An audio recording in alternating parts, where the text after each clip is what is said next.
Pourquoi faire de la philo aujourd'hui? Pourquoi proposer des ateliers philosophiques? Eh bien, je crois pour exactement les mêmes raisons qu'hier et qu'au début de l'histoire des hommes dans l'Antiquité.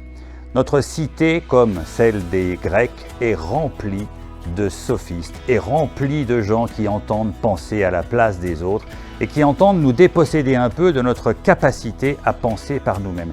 Eh bien, je crois qu'il faut lutter contre cette tendance qui est un peu fâcheuse pour notre intelligence et essayer de retrouver la capacité de penser par nous-mêmes et surtout avoir confiance en soi, avoir confiance en notre capacité de penser et donc à la travailler un peu. C'est pourquoi il y aura 5 ateliers philosophiques à l'atelier Bernanos. Le premier sera évidemment de se demander mais comment on s'y prend pour soutenir une thèse? Comment est-ce que l'on peut convaincre ceux à qui nous nous adressons qu'en réalité ce que nous racontons n'est pas complètement dénué d'intérêt ni de raison? Premier atelier.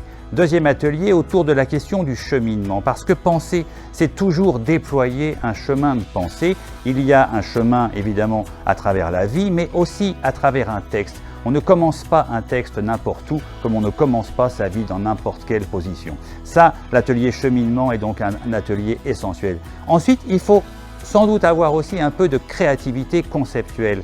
Penser, c'est penser avec des concepts. Et si nous ne voulons pas penser avec les concepts des autres, eh bien, il faudra bien évidemment que nous inventions les nôtres. Voilà, ça c'est donc un troisième atelier.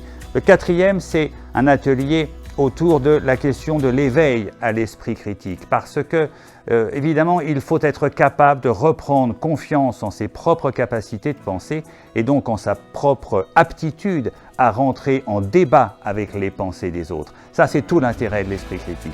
Et le dernier atelier, qui n'est pas le moindre, c'est un atelier de lecture, parce que finalement, la rencontre de la pensée des autres, ça se joue toujours dans l'acte de la lecture et il faut, de ce point de vue-là, apprendre à lire.